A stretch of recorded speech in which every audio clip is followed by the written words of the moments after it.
Përfaqësuesit e partive politike as në takimin e sotëm koordinues në kuvend nuk arritën marrëveshje për ndryshimet në kodin zgjedhor. Shumica parlamentare nuk heq dorë nga votimi elektoral i diasporës, ndërsa për opozitën maqedonase kjo është e papranueshme. Koordinatori i grupit parlamentar të VMRO-DPM-s Nikola Miceski pret që kodi zgjedhor të mbetet i bllokuar dhe që zgjedhjet e ardhshme parlamentare të mbahen sipas rregullave ekzistuese zgjedhore. Janë bërë të gjitha përpjekjet e për të kalimin e këtyre problemeve dhe të kemi kod të rizgjedhor që hyn në pjesën e agjendës reformuese. Fatkeqësisht rezultoi suksesshëm. Mbetemi në zgjidhjen e vjetër ligjore, në kodin e vjetër zgjedhor, në bazë të së cilit do të organizohen ndonjë palë zgjedhje të ardhshme. Kryetari i LSDM-s Venko Filip që tha se nuk do të lejojnë miratimin e kodit të zgjedhor në një formë që ngre dyshime serioze për abuzime, parregullsi dhe cenim të legitimitetit të procesit të zgjedhor.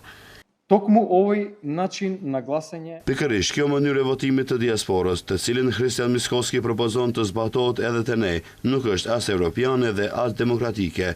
Ky ndryshim i ligjit, me të cilin futet një mënyrë e tillë e votimit elektronik për diasporën tonë, hap mundësi për abuzime. Ne nuk e dim sa mira njerëz janë, 100.000, ndoshta 200.000, dhe kjo krijon hapësirë për votim të kontrolluar, si dhe për mundësinë që një person të votojë në emër të disa personave.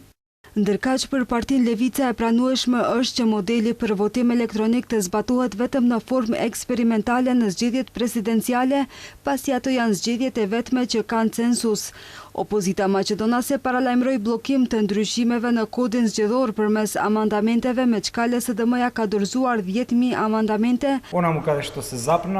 Problemi me votimin elektronik është ajo që thirret në një model që është i pazbatueshëm në rrethanat e Maqedonisë, ndërsa ai është modeli i jashtëquartërit francez, për të cilin insiston Miskoski.